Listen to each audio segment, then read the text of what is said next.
It's 72 degrees. And now, the fabric of family. Hi, I'm Barry Gilreath, your host for The Fabric of Family. Delighted that you are here with us today, and we're going to be talking about a subject that no doubt will have a lot of interest to those who are watching, because we're talking about time management. And if you are like me, it always seems like I just don't have enough time to do what I need to do in the day. Well, I have with me two guests today who are going to help me discuss this. We have Chad Dollahite. Chad is a regular on the Gospel Broadcasting Network, and he works in the production, and he's doing a great job for us. Chad, we're very appreciative of you being with us today. Thank you. Also, we have with us Todd Creighton. Todd is the evangelist for the Ridgedale Church of Christ in Chattanooga, Tennessee. He, too, is a regular on the Gospel Broadcasting Network. Todd, we're glad to have you. Great to be here. Great to be here. We're talking about time management today, and I guess I would like to throw this question out first, and either one of you who would like can answer it, but why is this even an important subject as it relates to the family? Well, you know, one of the things about how we measure time and what is time is that somehow in the mindset of men, we think that we have control because we have a calendar, because I have a watch. I can tell you what time it is. I can tell you a certain date. But really, it's just a failed, very minuscule attempt on man's part to understand what our brief period of life is in the scope of eternity. And so for the Christian family to understand, appreciate, and be able to use their time, the time that we have here on earth, to the best of our ability to serve the Lord is key and important. So are you saying then we can't control our time? We don't have the ability to use our time as we see fit? Yes and no. Okay.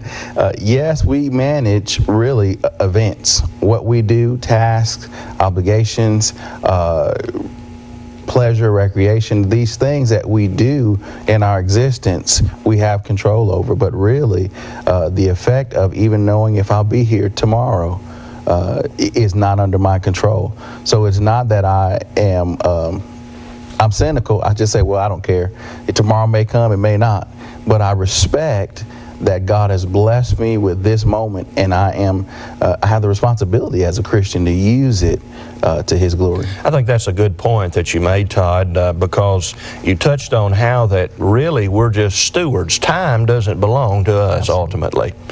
It is a block of really life events that have been granted to us, and we are to use those in a way which brings glory to God.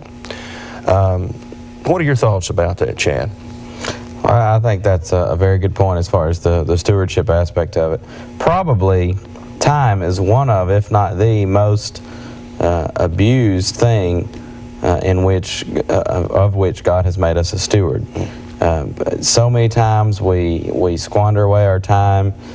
We lose time and we should be making the most of it, or sometimes, especially in the situation that we're talking about with the family, when we have an opportunity to spend time with our children, we don't. We find ourselves doing something else that maybe at the time seems like, well, I've got to get this done, but then looking at the big picture, it's not that important.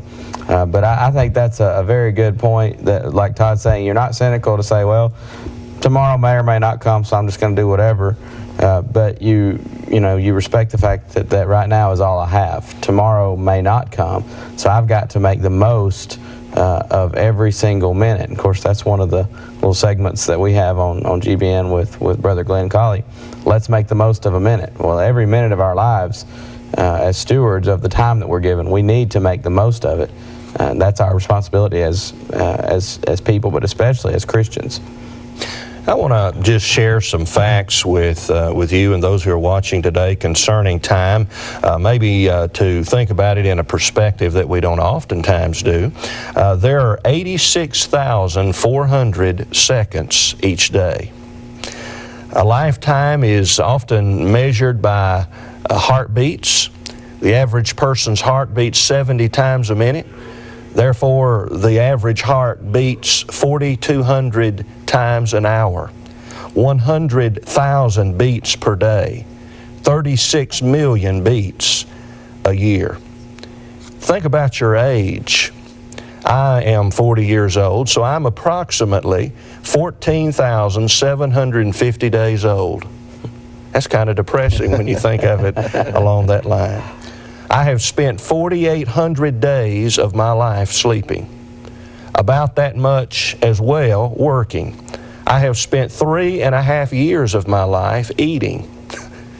You know, it makes your jaw hurt just to think about that.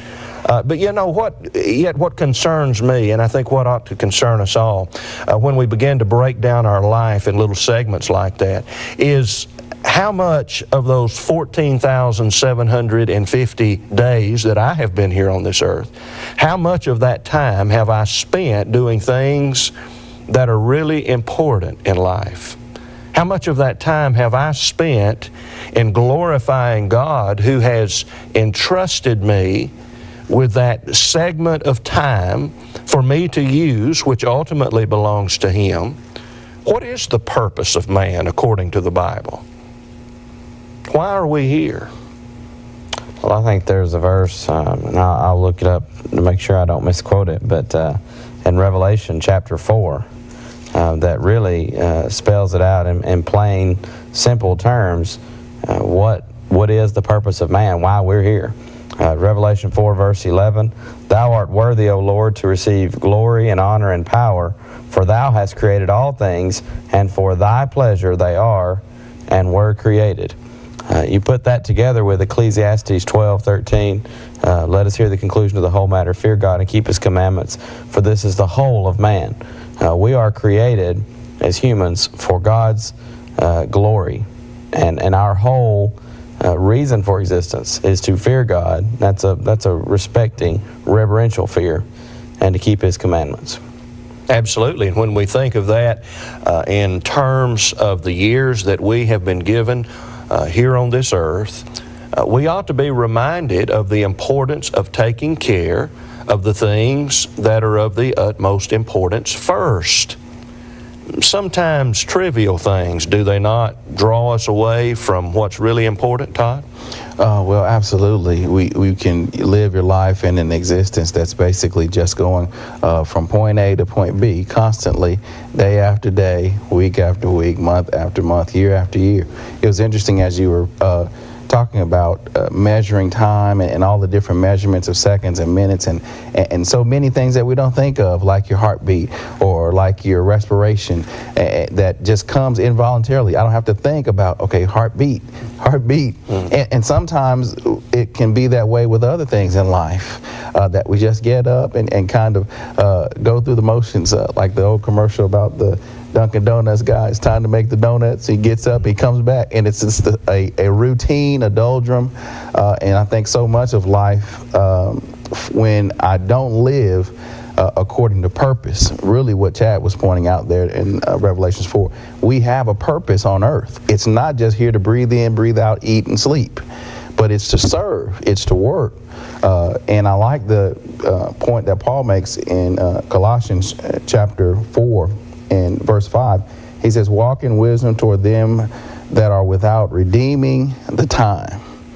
There are times that we spend in life doing pretty much what we want. But once I've made that commitment to say, I'm a Christian now, you have a job to do. And it's a 24-hour job, 7 days a week, that I ought to be focused on how can I serve others? How am I walking in wisdom? What does that mean? Am I sharing that with other people? But with that is the trivial, and that is, okay, every day I'm going to have to get up, shower, I'm going to have to go through those tasks that are required to earn a living, to drive where I need to go. Those things are a part of it, but those small parts shouldn't become the sum of my whole purpose. That, okay, I just made it through the day, that's my measure of a successful day. It's got to be more than that. What are some other means that sometimes people use to judge whether a day has been successful? Chad? I think some people would judge, has a day been successful, some people would have a checklist. Sometimes I do that when I've got a lot of things to get done today, and you may say, well, did you get your checklist done? Sometimes I can't make that the test of a successful day because I'd never have any. But sometimes that is, in some people's eyes. Sometimes a very worldly person might say, well, did I make a certain amount of money today? Yeah. That would be the test of a successful day. And a salesman may say, I didn't have any sales today. It was just a wasted day. And certainly we've probably all known people that would fall in that category. A lot of times I try to base a successful day on did I have the chance to spend at least one block of quality time with my wife and children. I like many days to make that a test of has this day been successful, because as a father, God expects us to cut that time out of our day to make time for our children, for our spouses. And if I don't do that, then I'm failing as a father and as a husband. And so to me, that's one major measure of a successful day, and another measure as Christians for all of us is a day successful should be, what did I do today to glorify the name of God, to serve others, to fulfill any given command for a child of God in the Bible. That also is a test of whether any particular day has been successful. Well, is it essential that one actually be engaged in worship or engaged in prayer, engaged in singing a praise to God? Is that the only way in which we glorify God? In other words, if one attends a worship assembly a couple of times a week, are we only glorifying God those few hours a week, and the rest of the time we're not glorifying God? No, and I think that's a good point to bring up. I had an instructor in preaching school that would say, and I think this is very true, talking about moms changing diapers, dads spending time wrestling in the floor with boys. That's service to God, because in doing that you're being a Christian father. You're getting that quality time with your children, just spending time getting to know your spouse better, spending what we sometimes call quality time with your wife. That again is serving the Lord, because you're fulfilling God's commands. So yeah, there's definitely situations where not just in a worship assembly where we're serving God. Well, what about when a man, let's say a father, he goes to the office and he's working there? Is he glorifying God in that, in one sense? And how so? Well, absolutely. I think what Chad pointed out some great key points about the fact that your role has many different aspects. As a Christian, as a father, as a parent, as a husband or wife or mother, in those roles. And so it's a good point you made out that it's not just Sunday, Wednesday, a fellowship here and there. That's the sum of my Christian life. It's part of that, but the other part is what I do to prepare for Bible class, or what I do to prepare myself for worship, and what I'm doing during the week as well. You think about what Jesus was able to accomplish in a 3-year ministry. That's less than it takes to graduate high school, and he changed the world. Now, he didn't do that by accident. Every moment of his life had a purpose, leading him to the culmination of being crucified.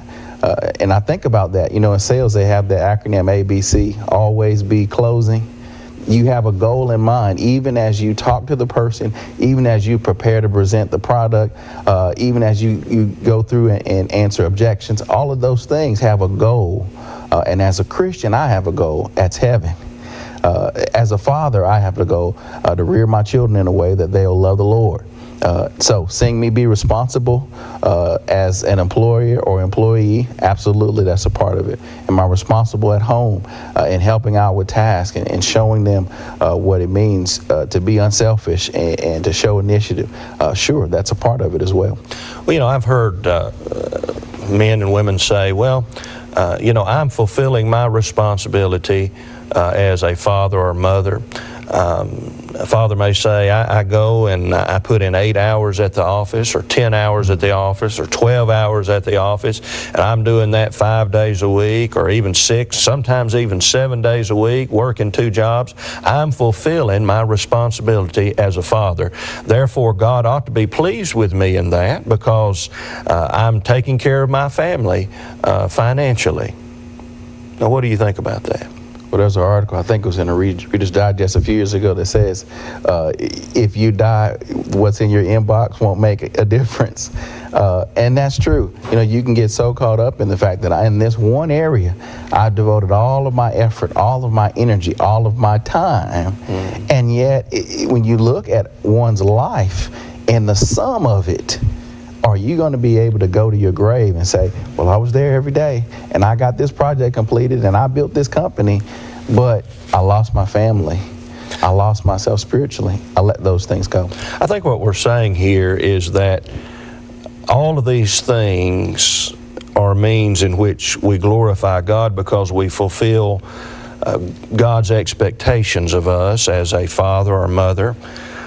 Sometimes there are tasks we may engage in that we may not necessarily associate with glorifying God, but yet, again, as in the case of a father who goes out and earns a living for his family, that's a part of his role as a father, as a husband. And so, yes, there is a glorification to God that takes place through that process.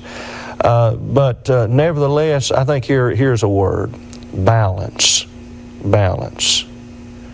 How does balance fit into our discussion, Chad?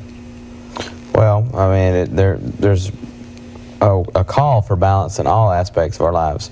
And one point I was going to make from Luke 17 on the point that you just brought out, sometimes the temptation is there for whoever we might be to say, you know, I'm working, I'm putting in crazy hours, I'm supporting my family, my kids have nice clothes, my wife's got nice clothes, you know, the Lord should be happy with me. Or maybe otherwise to say, you know, I'm there every time the doors are open, I take my family with me to worship, to Bible study, God ought to be happy with me. But there's a verse that Jesus says, quoting from Luke 17:10 here, so likewise ye, when ye shall have done all those things which are commanded you, say, we are unprofitable servants. We have done that which was our duty to do. There's never a point in my life which I can say, you know, God ought to be real happy with me and not expect anything more of me. Because the bottom line is, all of us at some point in our lives, if we're accountable, are guilty of sin. And there's no hope. And we're lost. No amount of good works, no amount of hours I put in to support my family, no amount of hours I put in at worship could change that. We're saved by the grace of God. And so anything I can do, I should never be to a point where I say, you know, God ought to be pretty happy with me. I ought to be constantly looking for ways to serve, because that's what Christ did. But going back to the idea of balance, we need balance in everything in life, whether it's in religious service. You've seen the extreme where some people want to kill in the name of the Lord. That's false. You know, bombing an abortion clinic. We're going to kill people and call that service to God. And then the other extreme saying, well, it's okay to kill those little babies. There's a balance in between in which we say it's not right to abort, to take a human life. But it's also not right to take human lives by bombing an abortion clinic or something like that. In the family, there's a balance between working to support my family and working so much that my family never sees me. And that happens sometimes. And a father say, well, I'm supporting my family. But sometimes they support the family so much, work so much, that the children never even get to spend time with their father. The wife never gets to spend time with her husband. Balance has to be there in every aspect of our lives, but especially in family when it comes to work and play, work and family time and things of that nature. Yeah, and we've probably all seen the caricature of the man who's in the circus, and he's trying to walk across the tight line, and he's got the bar in his hand to help balance him, and on this side he's weighed down heavily. This side is very light, and it's very difficult for him to cross, and that's the way it can be sometimes in life. And so we need to make sure that we are balanced in our time, that we do glorify God in everything that we do, and it's easy in our world to get pulled one way or the other. And so I just want to thank you, you brethren, for being with us today and talking about this important subject of time management. And I'd like to discuss this subject again with you at a future date. But I want to thank those of you who are watching today. We are delighted when you watch Fabric of Family, and we invite you back next time. Let's make the most of a minute. Somewhere in the South Pacific lies Easter Island, named because a Dutch admiral reached the island on Easter Sunday in 1722.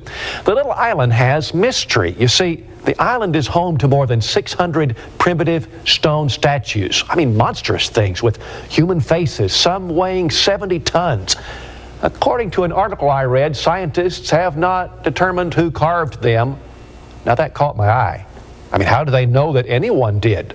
Couldn't these 600 human-like statues have just accidentally happened when the alleged Big Bang happened? Well, of course not. And anyone who examines these stone statues knows it. Intelligent design proves an intelligent designer. It's the same with real people. Ephesians 2:10 of the Bible, speaking of God, says, "We are His workmanship, created in Christ Jesus unto good works." I'm Glenn Colley, hoping you make the most of your minutes. Hello, I'm Jim Dearman, host of Good News Today. I'd like to invite you to join us for Good News Today every morning at 8 a.m. local time here on GBN Radio. Greetings, everyone. I'm Jeff Archie for the International Gospel Hour.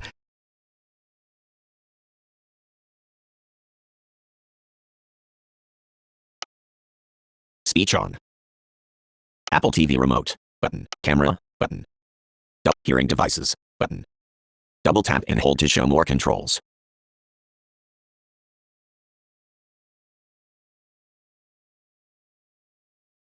Sound recognition, button.